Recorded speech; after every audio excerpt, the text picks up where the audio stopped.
Thank you. Thanks to Golden Ticket Sports and Basketball Immersion for the opportunity to do this. I've had a chance to watch since Monday, watch a number of the speakers, and it's been great so far. It's an honor to be a part of it, and I look forward to much more as the week goes on. So we're going to, as Chris mentioned, we're going to talk about the topic of the talk today is ways in which coaches, whether that be club, high school, and then eventually college, university coaches, can help athletes make the transition. And I picked that topic because I believe there's a lot of focus, understandably so, on recruitment of athletes. And it's clear, it's obvious, we all know these days there's an issue, there's lots of attrition with athletes at post-secondary level, lots of players transferring for different reasons. And I think there can be some increased focus on retainment of athletes. I think a lot of what I'm focusing on today is how it can help athletes in their first year in that transition from high school. But a lot of this can also be used for athletes at any stage of their career. It's interesting too, because as I was putting the presentation together, I realized that I'm currently making a transition from a place in Victoria I've been for 20 years, and I'm now moving to Ottawa and starting a new opportunity there. And so a lot of the things I was putting down as I was putting the presentation together, I think they pertain to what I'm going to have to live myself, and I'll be taking my own advice as we go. So I'm just going to share my screen here.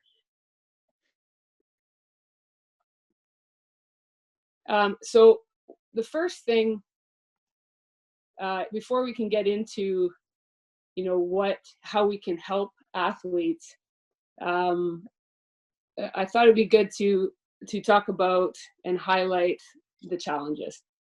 So as I thought about it, the biggest challenges that I see a lot of first-year student athletes having as they arrive and that they deal with, a lot of them are heavily recruited, and as such, their expectations are very high. Some of them have been recruited by us for 2 or 3 years, and in terms of playing time, what their role is going to be, there's a really high expectation.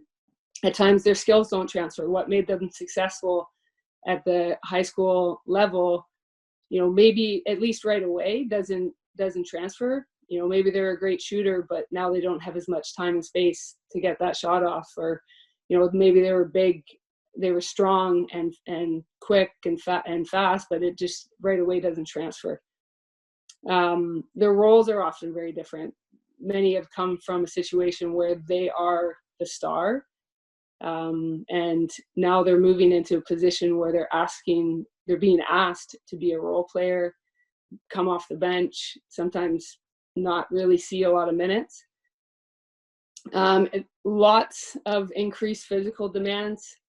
Most of these athletes are playing on 3 or 4 different teams throughout a year in a 12-month span, and now they're playing for one team. It's a 10 to 12-month commitment.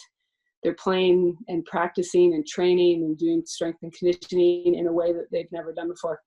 And finally, we'll touch a little bit on some of the other aspects in terms of how they have to balance school and social life with basketball, and also being at just a stage of development in your life where things become difficult and they're learning to live on their own for the first time often. So I thought it would be good to break up where they're coming from in terms of their high school experience, and how high school club coaches and any other support people around these athletes can help with that transition. And we'll move into then, university, college coaches and how they can help. But I think the idea around all this is we don't want to completely remove the barriers and the challenges that these athletes are going to face. But I think it's really important early on that we assist them and we help them develop coping skills, and help them to manage that. There may be a little bit of hand holding early on. Right? I often see my role as kind of like a bit like a parent. Early on, you have to instill some confidence and comfort as they make that transition, and then they can foster some independence. So, excuse me. As club high school coaches, I think this starts with, it doesn't start with, but that the recruiting process. I know lots of club and high school coaches are involved in the recruiting process for these athletes. And I think, helping players find the right fit. And that's different for everybody. Some athletes are looking for, they want to go to an established program. They maybe understand that they're not going to play a lot right away. And other players are very upfront about the fact that they want to play. They want an opportunity to contribute right away. And that sounds simple, but I think when we look at and we're helping athletes find and choose the right fit, if they're, for example, if you have a point guard and they're interested in a school that currently already has 4 point guards, the chance that they're going to beat them out and see the floor anytime soon is unlikely. And maybe that's okay for them, but that has to be a conversation. Coach, we're just having problems with your screen right now. It's just tinged really dark right now. I just want to check and make sure on the screen share. Yeah, we just couldn't see the wording. Perfect. That's great. Is that good? Okay. We're good now. Yeah, great. Keep going. I think that's a really great point. Sorry to interrupt it. No worries. It happens all the time. Hey, go ahead. I think communication is key. A lot of young adults are not used to. I think I would say that today more than ever, 17, 18-year-old young adults are not comfortable talking to adults and being their own advocates. And I think the earlier that they learn how to do that, the better to be able to speak for themselves. Focus on training and simple, realistic skills. So we're going to come back to that and delve into that in a couple more slides coming up. I think this is a really big one, and I'm hoping this becomes kind of the chunk of the presentation, how we help them prepare to contribute on the court by doing really simple training. And then finally, reminding them that it's supposed to be hard. And that's what makes it worth it. I know from my own experience as a player, there's many times, like I look back on it now, maybe with rose-colored glasses, but if I really think about it, there's many times when it was hard and I didn't know if I could continue. But in hindsight, I look at almost any opportunity I've had on a professional standpoint, and even in my social life has somehow been tied to my experience through sport and in particular university sport. So just giving that reminder that it's not supposed to be a easy, clean path to success. So there is, hopefully in that transition from high school to university, college, there is some connection between whether it be coaches, parents, any other support system that the athlete might have to the university coach. I think if there can be some communication, then that can help. The integration is definitely good. From the perspective of the coaches, university coaches, how they can help the process, that starts really early on. And I think it starts. It starts with it just when we change slides, it now it's perfect. Now So it's good. Maybe I just have to yeah, touch this again. I think I think when you flip it, because we can see the background, we just can't see the words when you change the slide. So Okay. all So good. that's good now? Yep, Okay. you're perfect. Yep. So I think, being honest, that starts with the recruiting process. We're all trying to sell our programs. We all want the best players, but not everybody's the right fit. And being as truthful as you can, it's hard to predict for sure. Like, it's not a perfect science, the recruiting process, but answering questions from athletes as honestly as possible and being as truthful as possible. The best example I have, I was never recruited by Kathy Shields, but she was the coach at UVic prior to my time there, and obviously a legend. And I heard from other athletes who were recruited by her, and from her herself, she never oversold the program or what types of opportunities these athletes were going to get. She was very blunt and upfront about the fact that these athletes had to prove themselves and earn their own time and their own playing time. And this is to top end kids, like the best players in the country. And yes, none of us are Kathy Shields, and we're not necessarily coaching and recruiting to a dynasty like she was. But I think her approach, it's more honest, it's more heavily tied to the truth, and it can benefit the athlete and the program if approached in the right way. And I know, like, when I think about in terms of once they arrive, like I had at 8 years as head coach at UVic, I think I had, let's say we're bringing in 3 to 4 incoming athletes every year in that time. So we've got, up to 30 players who've come through. Like, I had 3 players in that time that started, and I think only one of them started from the very beginning of the year. So it's rare that an athlete it's rare that you're going to be making promises or can make promises to athletes about coming in and being able to play right away. So just I think you build a lot of trust with them as well if that honesty starts in the recruiting process. Once they arrive on campus, you become their support system. And I think it's important you give them a lifeline. And you think about how much, when we're recruiting an athlete, how often we communicate with them through text and email, phone calls.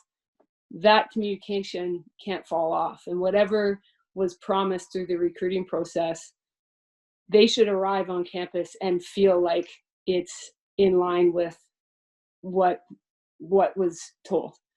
There shouldn't be any big surprises, and I think that starts with your and your staff's relationship with that athlete. I know in my experience, athletes usually arrive early, especially if they're coming from away, and at UVic, the majority of our athletes were from out of town, so we had a lot of students, most of them staying in residence, and usually in the first week or two, it was just all excitement. They were excited to be there. And, school was different. Nobody was checking their homework, and they were living on their own. They could stay up as late as they wanted. They could eat whatever they wanted. But it was always around Thanksgiving where you'd have the breakdowns.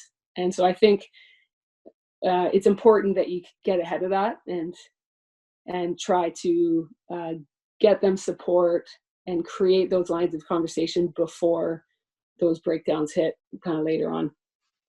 Another big piece, I think, is to give and find ways to give them attention.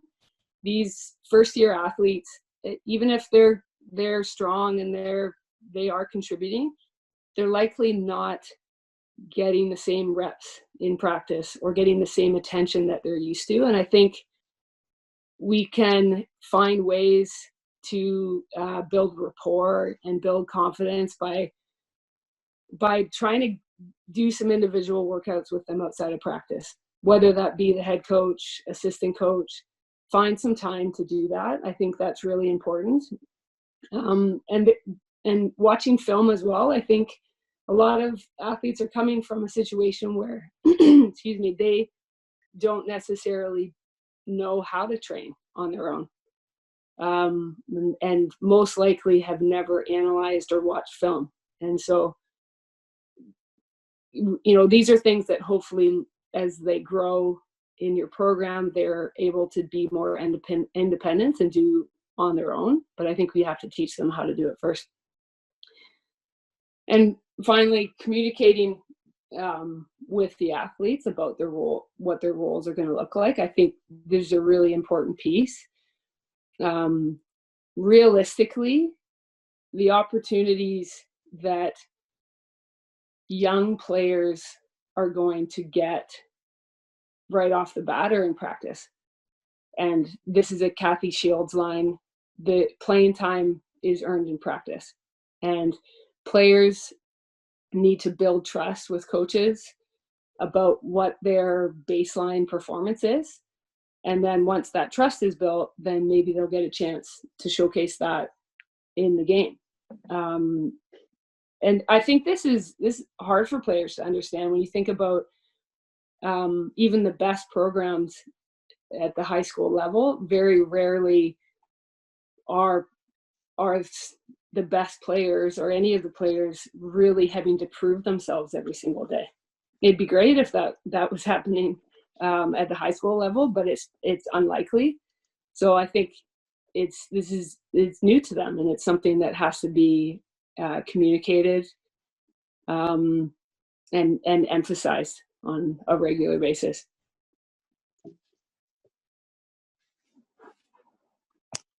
Is that good? Is it bright enough? Just shake it again. We got half the screen right now. Okay. I don't know how that happened, but we have your bottom half. We can see basically play off the ball outside the body. At least me. Oh, there you go. Good. Good. Okay. Yep. So I'm hoping this is where we can really dive into some stuff, and definitely if there's some questions that come up. I think in terms of skills and training, there's lots of great coaching going on out there and great development at the high school level. And I think there's also a lot out there with, NBA style trick workouts where players are learning how to do combo moves and ISO type basketball. And if you watch a lot of NBA, I think it's not a great example of what university basketball is truly like, and definitely not what a young role player is going to be doing. And so I think it's really important that the skills and the training that these athletes are doing are actually linked to what they're going to be doing on the floor. So players within this, players have to understand what their shots are actually going to look like. They have to understand how to be relevant and train the skills that are going to allow them to play. And like I think about even the best players, most of what they're doing is just involves simple fundamental skill. And they're older players. I think maybe part of it is they become experts at knowing what they're good at, and they don't worry about what they're not. And first year players, there's a lot of focus on what they don't do well. And I think we can help them focus on ways that they can contribute. So we'll go through this. This to me is kind of a list of some of the simple things that realistically happen for anybody, but particularly a young role player that's coming off the bench and is terrified that they have to go and do something and score. Really, it's about being able to do simple things like catch and shoot the ball, catch and attack off the dribble.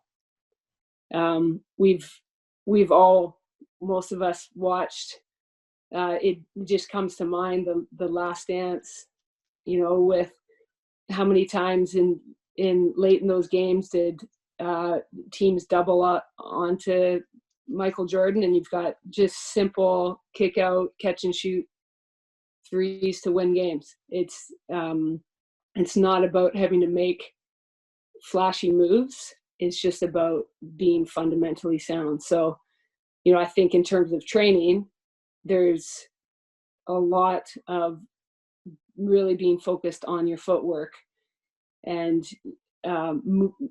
also understanding how to move off the ball to be able to do those things. So catch and shoot, catch and drive, space the floor, movement off penetration. Another big one there, just being able to finish. I think as coaches, we can all, you know, we all want to rip our hair out in terms of how many missed layups happen. I'm amazed at how few players I've had coached over the years that just can't do a stretch layup with some touch at the rim. And I think it's simple, but not something that we're training. So even as simple as just being around the rim and doing some of those Mikan drills, and then being able to do it off the move to stretch and find some touch around the rim. And then building onto that is being able to do that against a defender versus contact. You know, so like I think there's a misconception sometimes that the higher level of training, you know, if you're training at the pro level or university level compared to younger levels, that the training becomes more complex. And I mean, in my belief is that that's not the case, or that it's not necessary. I think it's just relentlessly drilling simple things that is most important. So, you know, in terms of attacking from the perimeter to be able to catch and drive, it's just like simply, you know, being balanced, having good footwork, and then attacking tight against the defender. And then finishing at the rim, just having a guide defender at the rim that is going to make you finish outside your body, and, you know, being able to initiate contact or finish against contact. Dribbling and passing versus pressure, I think, is a huge one. And I think for anyone who's going to be handling the ball a lot, that's a huge jump from the high school to the college, university level. There's so much more pressure on the ball. And, you know, I know as I played a point guard position, and, you know, it's not about being able to make a number of different moves. I had really good coaches in high school and early on, and I remember it was ingrained in my head, just make one move. Make one simple move to get by, and be efficient in what you do. And, you know, so in terms of being able to get by somebody off the dribble, just get by them. And then also being able to protect your dribble and have vision of the floor to be a playmaker. And I'm always amazed in terms of passing. I mean, I think at our level as well, it's just, we're so deficient in our ability to pass. You know, being able to pass outside your body and against pressure, pass off the dribble, pass to the post. We need to be drilling those things, because we're just not very good at them. And you know, we don't drill it enough and work on it enough at our level. And I think players in high school and making that transition up can be doing that. And then I just think there's, you know, there's so many not intangible things, but like less things that there's less focus on, that if you can do well and understand how to do well, you're going to get opportunities. And that's playing off the ball, like cutting hard, setting good screens, understanding how to use screens, making reads. And most players don't, most high school players maybe have not, maybe that's too big of a generalization, but there's maybe less focus on defense at the high school level, particularly for your top player. So if you can come in and defend, show some ability to defend, and then rebound and make those energy plays, I think that puts players in a really great position. So I mean, I have one of the best examples I have, like a lot of this brings to mind an athlete we had at UVic. She was a 5'3" point guard, a walk-on. She probably had no business playing at the university level. She wasn't very quick, but she did a lot of these things. And I remember we were watching video in her first year, and I was trying to give her the message. I was kind of beating around the bush a little bit, and I was trying to tell her that it would be better when she was on the court if she didn't make mistakes. And I said, Morgan, you have to be, and then I kind of paused, and she said, invisible. And I was like, yeah, you have to be invisible out there as like a first year role player. And I mean, she didn't take that as an insult at all. She understood what I was trying to say, in that, just keep the flow of the game going. And it's, at some point your opportunity will come. And, she was someone that played probably 5 minutes the entire year in her first year, and she just graduated this year, and we couldn't take her off the floor. And so I think, she was able to let go of having to be a contributor on the stat sheet, and just thought about different ways that she could contribute in terms of how the team needed. Coach, do you find with your freshmen, this is a personal question, this wasn't typed in there, with your freshmen coming in, do you find that they're oftentimes trying to overdo it? We say just be awesome at one thing in your first year. At your level, are you getting freshmen that are trying to do too much of everything, or are you getting the opposite where they're too timid to play to their game? I think it depends on the personality. So, I mean, you framed it well, because I think you get one or the other.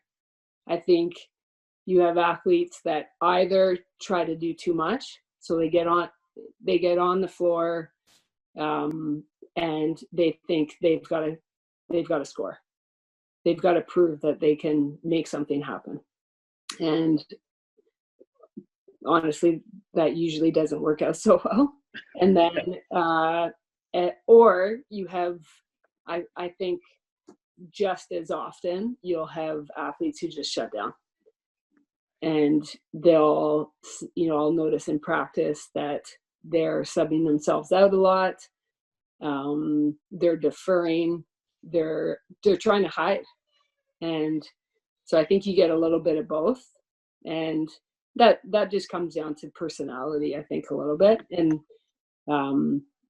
so being conscious of that, and helping, I mean, having that communication around how they can find one, like you say, one or two simple things that you can do to help out the team. Great.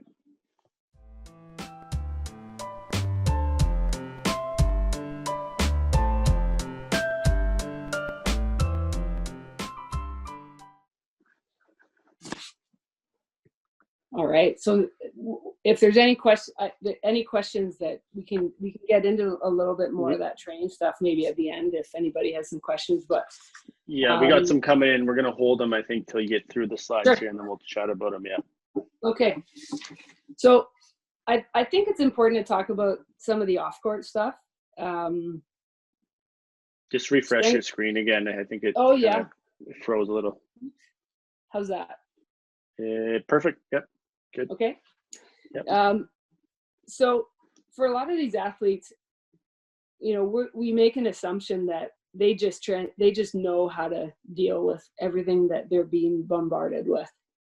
And for a lot of them, strength and conditioning, you know, some have maybe trained before, but they've never had a dedicated program and a dedicated strength and conditioning coach and a high standard of how actually to train. So we try, and I, you know, in this time, everybody's doing Zoom calls and Skype calls, but we've, for a long time, as soon as our athletes commit, we get them on, you know, again, most of them were coming from out of town. So we'd get them on a Zoom or Skype call and have them go through a 1 hour meeting with our strength and conditioning coach.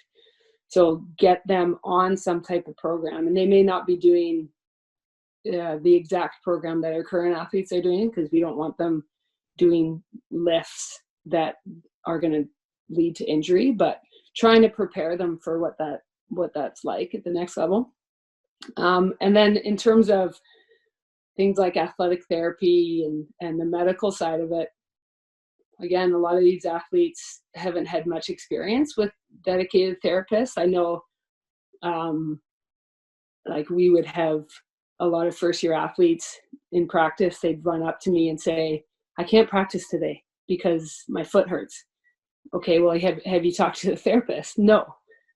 So they just don't know how to utilize those people. And it's big. There's also, in terms of that preparation, there's so many first-year athletes who've come in and maybe aren't as fit as they needed to be. You know, it's really hard to know how to prepare for your first year, and then they end up injuring themselves within the first week or two of training camp, and then they're out for a month. And so they've already come in a little bit behind because they're young or they're a little more inexperienced, and then they're out. They become even further behind because they're out. So just understanding and helping them to understand how to use things that are at their disposal, like athletic therapy. Professors, instructors, coaches, again, this comes back to being able to speak to those people. We actually, in terms of coaches, we had to implement a rule that if an athlete was going to text, they had, and especially if they were texting to ask to have a meeting, they had to give details as to why. Because I've had a lot of sleepless nights over, and I'm sure lots of coaches can attest to this one, where you just get that text that says, can we talk? So I think also late at night, always late at night too, right? Always late at night. Yeah. And sometimes it was just for some really basic non-threatening thing. But I think, you know, obviously the way people communicate, the way young people communicate is different. But I still think it's important that we reinforce to them the importance of trying to have face-to-face conversations. So, you know, and that includes with professors. We encourage them to go and introduce themselves. If, you know, tell them what their schedules are going to be like. We will provide them with a letter if needed, if they can't talk to them face to face, but as much as they can, try to have real conversations with people. Social life, I mean, we won't get too much into that, but I think like that's just something to be aware of. They're coming in to a situation a lot of time, even if they're still living at home, just they are meeting new people and sometimes living on their own for the first time. And I think there has to be awareness around that. So we try to help them early on. We'll try with first year athletes to have a staff member touching base with them almost daily, just to see if they're okay. And then we'll have kind of formal weekly meetings with them in the first month or two to make sure that, you know, often we're not even talking about basketball. It's just, you know, I think it's important that you show that you care about them as people. and then just make them formal, and then from there it builds again that rapport with them and makes them feel like they're a part of something. I thought it'd be good to go through this is completely just my opinion, but I thought it'd be good to talk about the characteristics of players, and you know, it says here players that transition well to university basketball, but I think you can apply this to any player at any stage of their career. So and I don't know, I think some of this is hard to develop, but it can also help us as coaches during that recruiting process. Like, you know, does this athlete check these boxes? And that's also going to help the transition if you're bringing in the right people. So, and people that match your philosophy. So, to me, the athletes that thrive are ones that are motivated and internally motivated, competitive. They understand, you know, that they may not necessarily beat out the top players, but they're not afraid to try. And they try to do the little things. They try to win at little things. If they can't be the best scorer or best defender or whatever, they just try to do little things. And it reminds me of, we had Eli Pasquale, who unfortunately passed away this past fall. He was, you know, a Canadian basketball legend, a University of Victoria legend, and there was a story told about him that I hadn't actually heard before, but he, you know, he's arguably the best player ever to play at UVic, but in his time at UVic, he only ever lost one sprint. So one running activity within the team, any competitive running activity. So I think it was the very first one, they were doing a set of lines, and the joke is that he let, it was Ian Hidlay, that he let Ian win the first one because he was a rookie and he didn't think he should beat the veteran. But then from that point on, whatever it was, a team run, a suicide, anything, he never lost another run for his entire career. And obviously, I mean, I think Eli was probably good at many other things than just sprint. But, you know, I think it's a cool story for a lot of reasons, but it's like, you can look at it, if you can find that one thing, and Chris, you already talked about that, like, you know, if you're not the best player and you're not, you know, you feel like you can't beat somebody out in another aspect, maybe you focus on the fact that you can win all the sprints and then build on that. So next, I have athletic potential there. I think, unfortunately, you know, we don't always get the best athletes, but I think one of the things to look for is just that they have that athletic potential. In a lot of cases, it's okay if they haven't lifted or done a lot of strength and conditioning. Then, you know, maybe it can be even better in terms of not having built bad habits, because you have a clean slate to work with. And, you know, we'll look at athletes in terms of how they move. And, you know, I think on the women's side, it's a little different, like, than on the men's side. Like a guy coming in at the age of 17 is going to be very different than the age of 22 or 23 when they graduate. Like, there's huge changes in how they're in their body composition and all that. And I think, you know, in a different way for women, but, you know, it's just trying to find athletes who have that good athletic potential. Being adaptable, I think, so this to me is huge. The in terms of, and this is something that has nothing to do with athleticism or skill in a lot of ways, it's just mentality. not being stuck in having to play a specific position and not or a specific role. You know, the athletes that they just want to play.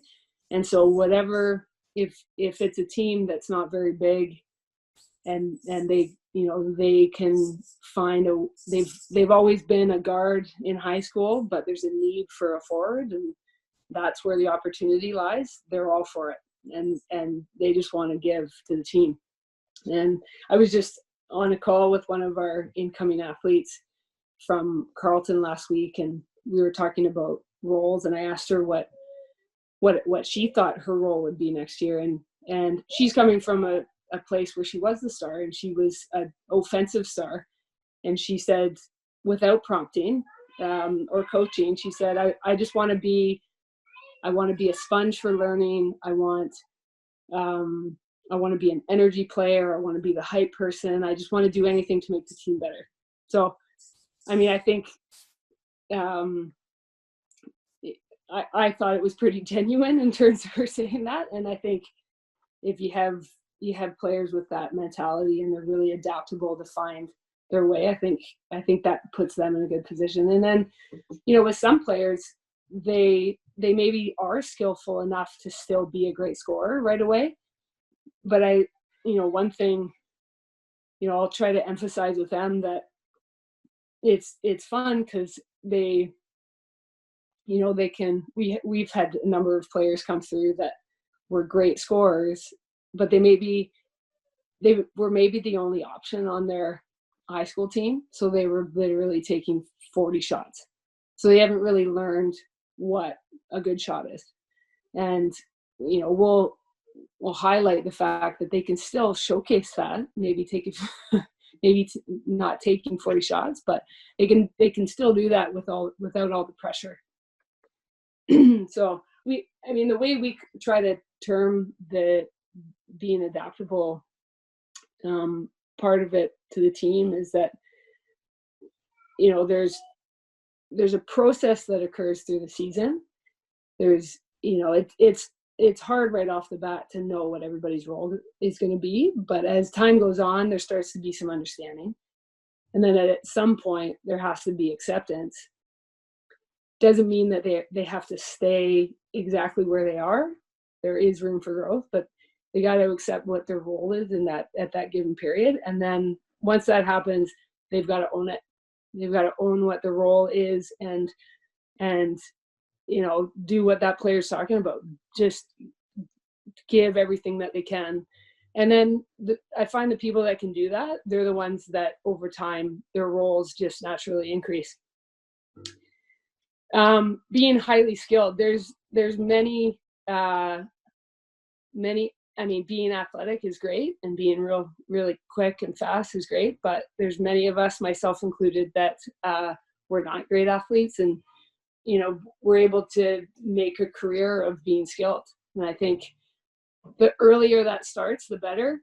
Like if you're, high school coaches, youth coaches, you know, I listened to Bree's presentation on Monday and loved the stuff that she's doing. Like, I just think if we can build like the foundation of footwork and passing, ball handling, shooting at a really early age, you know, that's huge. And, you know, I'm shocked at how unrefined a lot of those skills are as players that are coming into the college university level. Next, we have love of the game. And I actually replaced, I originally had high basketball IQ there, and I took it out because as I thought about it, I was like, well, I've known a lot of good, I won't name any names, but I've known a lot of great players that didn't necessarily have the highest basketball IQ. But I think it is really hard to find your potential. You know, you may make it through your career, but you're never going to reach your potential if you don't love the game. And then finally, being intuitive. So being able to find where the opportunity lies. And I think we've touched on that a little bit already, like where there are players who are able to kind of sit back, observe, and find the gaps within the team and see where they can highlight their own potential. So, and I have written down, like, find 1 or 2 things that you do that the team needs. And we've already talked about that a couple times.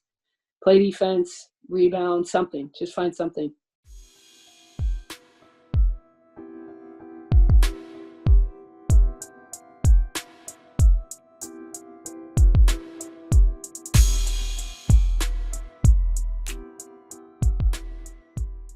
You got about 5 minutes, Coach, and then we'll go to questions here if that works for you. Maybe a little bit less even. Okay. No, that's perfect. So okay. I saw this the other day, and I don't know how much it pertains to what we're talking about, but I really liked it, so I put it in. But I think it does a little bit. Like, I'll just read it out in case it's hard to read. So it was a tweet, and it's a reminder for coaches. For every kid who's using quarantine to grind, there's one who watches his siblings all day, one whose parent lost a job, one with no backyard, nearby park, or home gym, one struggling with depression, one who does schoolwork in the car. Prepare to coach them all.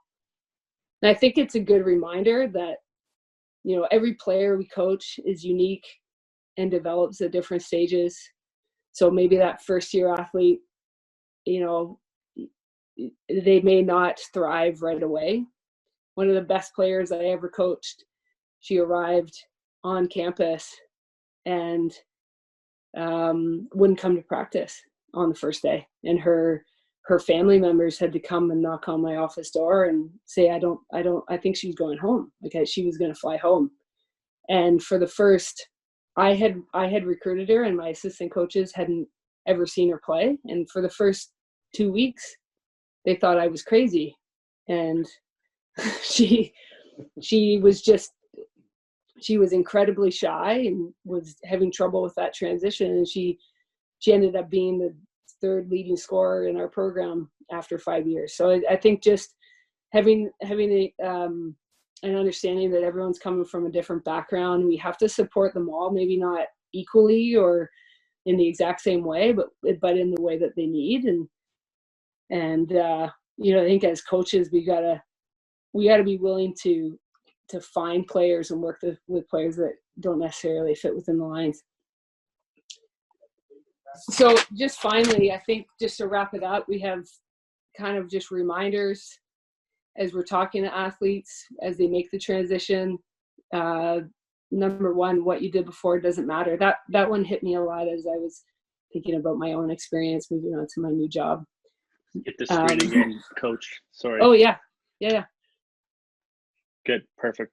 I think that sort of could have a negative connotation to it, but I think it's just, focus on the present, focus on doing your job, working hard, and things will happen. Don't rely on what you've done in the past. Be your own advocate, learn how to communicate, focus, that a lot of the stuff basketball wise, your coaches are going to teach you. So coming into the program, just focus on your fitness, strength, and staying healthy, because that's going to give you a chance to play. And love the game. Never forget why you play, and just focus on the things you can control. This is good for all of us to remember, and kind of block out all the other stuff. So that's it. That's great stuff, Coach. We got a bunch of questions we're going to try to rip through here if you're good for it here. Yeah. Okay, so I highlighted a couple of them, and I think some of these are I would call potential landmines maybe. But let's get to a couple of them. So potential recruit right now during these days of no coach visits, campus trips, summer camps. What advice would you give to someone that's trying to be recruited in this time period? Reach out to coaches for sure. I think when you send an email or you make a phone call, attach a video and attach at least one full game video, not just a highlight reel. A highlight reel is fine, but we usually watch that after we've watched the full game anyways, or don't make a real assessment on it. So I know I've done a lot of remote recruiting. I mean, I've been on an island for the last 20 years, so we can't actually physically get to a lot of games. So that's been a way that I've done it over the years a lot. And so send video as much as you can. And I like to get to know the athletes too as people. So send videos, send an email, and then we'll get on a phone call. Perfect. The role of the parent in the process versus the player, from your side as a college coach. I think it's early on, I'm okay with it. I think there has to be a transition period there. I think it's during the recruiting process, and usually pretty involved with the parents. You're often going out to dinner with the family, with the parents. It's different with each kid in terms of how the parents are involved in the decision process, but that's, you're not going to change the way a family operates. So when they arrive, I don't think you can just shut that off. Like there's going to be a transition, but I think I would say it to the parents, like if they reach out to me about something that the athlete should have or could have done on their own, I'd just say that and say, I think it would be good if your daughter contacted me directly about that. But there are some things that that athletes, especially early on, just can't approach you about. But after their first year, I think they should be able to do most things and reach out to you on their own. It does go away after a period of time, for sure. A lot of coaches on here asking, whether it's high school or club, what's the best thing they can do to assist their players to play university? I would say the skills training, like just the fundamental skills of like learn how to teach good and do lots and lots of repetition of footwork and ball handling and passing and have them competing. Like I think everything that they do has to be competitive. So yeah, there's going to be early on a little bit of just acquiring the skill, but get them doing it. Play 1-on-1, play 2-on-2, 3-on-3 as much as possible. And try to get them to do it on their own. I think that's a lost art that kids are just getting out, and maybe more now than, well, I guess playgrounds are closed down, but like I know here playgrounds have started to open up and kids are getting out and playing on their own. I think that skill, getting out to play on their own. We have a coach here, coaches U15 girls, and is very honest and truthful and supportive with their athletes. They're wondering, when you have athletes that aspire to play college or university, but maybe don't have the potential, how do you handle those situations while still trying to be truthful and not dash dreams, I guess? Right. Well, I think that is a hard one. And I started my coaching at that level, kind of grade 8. And I also have my own kids. So I think it's different if they're in grade 11 and 12 and still saying that, and they maybe don't have like that's just not realistic and it's not going to happen.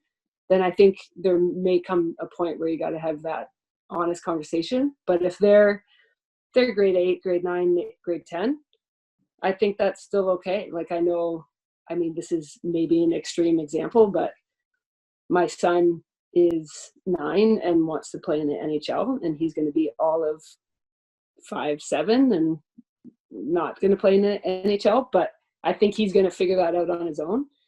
And so I think until they get to that crucial stage, I think they'll probably just figure it out on their own. And I mean, I think it's great that they're passionate about something. If they're spending all that time in the gym and training and it doesn't work out for them, that's part of life, that they'll have to deal with sort of that disappointment. But in the meantime, they've developed all these skills and work ethic and dedication, and failure is part of what we all deal with.